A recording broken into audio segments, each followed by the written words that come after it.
Moi je suis Rainer Lenz, je suis fermier ici à Schoppen, la commune de Hamel. J'ai 43 ans, on exploite ici notre ferme familiale avec mon père qui est déjà à la retraite mais qui aimait toujours beaucoup, un ouvrier et mon épouse Evelyne et deux jeunes qui nous aident le week-end et pendant les vacances. On a des vaches Fleckvieh, donc Fleckvieh c'est la race mixte du sud de l'Allemagne, de l'Autriche. La famille, la Montbéliarde, elle ressemble un petit peu, mais elle est très rustique. Donc c'est une vache qui fonctionne très bien dans nos régions parce qu'elle demande un peu moins de soins. Elle s'adapte très bien au climat et aux données qu'on trouve ici dans notre ferme. Donc on a une ferme biologique. Donc le but, c'est pas forcément de produire le dernier litre, mais de soigner les vaches avec le fourrage qu'on récolte sur nos terrains et de ne pas soigner trop d'aliments complémentaires comme les céréales ou les concentrés que l'on va acheter. C'est les bonnes laitières, donc l'avantage de la Fleckvieh, c'est qu'elle produit en fonction de ce que lui donne. Donc si on lui donne moins à manger ou moins des aliments moins riches, elle va rester en santé, donc elle s'adapte au système. Mais si on lui donne un beau fourrage avec beaucoup de concentré, donc un système vraiment intensif, elle est capable de donner beaucoup de lait, oui. Il y a 2-3 ans, on a commencé à réfléchir et à s'informer au système du séchage en grange. Une fois qu'on a vu des installations où les gens séchaient depuis 2-3 ans, on a vu la santé des vaches, on a vu surtout la qualité du fourrage. Et pour finir, on a été persuadé du système et on ne pouvait plus s'imaginer de ne pas construire.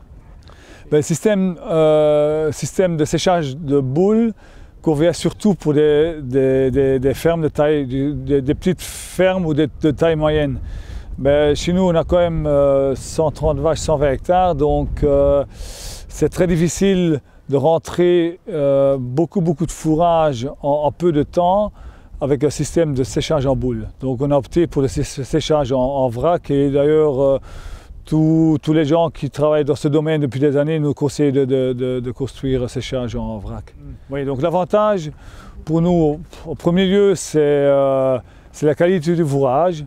Donc c'est produire plus de lait à base de nos fourrages qu'on produit ici à la ferme. Deuxièmement, c'est clairement une meilleure valorisation pour le lait. Donc on espère trouver, d'ailleurs on a déjà trouvé une fromagerie qui prend une partie de notre lait, qui va faire un fromage spécial à base de lait de foin. Et puis troisièmement, mais aussi la santé des vaches. Donc si tu donnes un beau fourrage à tes vaches, elles vont te rendre ça avec une bonne santé, donc moins de problèmes de pattes ou de mammites et tout ça. Donc on veut vraiment arriver au système de presque plus utiliser des antibiotiques. Comme je disais, on a une fromagerie qui commence à fabriquer du fromage à base de notre lait de foin, un fromage spécial. Donc c'est un début. Ma belle-sœur a fait un cours pour apprendre à faire le fromage et depuis 2 mois, elle a commencé à faire du fromage à base du lait de foin.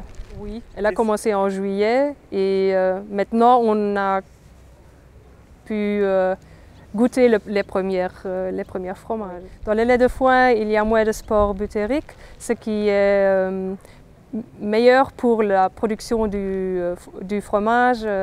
Qui a un temps de maturaison plus long. On va le vendre aux petits magasins ici dans la région, dans les alentours.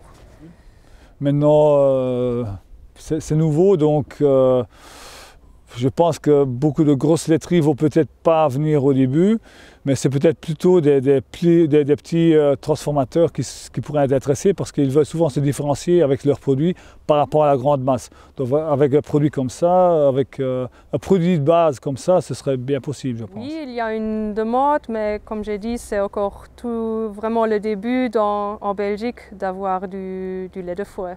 Au niveau du financement, on espère d'avoir des aides. On est on commence, quoi. C'est le tout début, oui. Donc dans 5 ans, on veut vraiment savoir manipuler notre séchage à fond.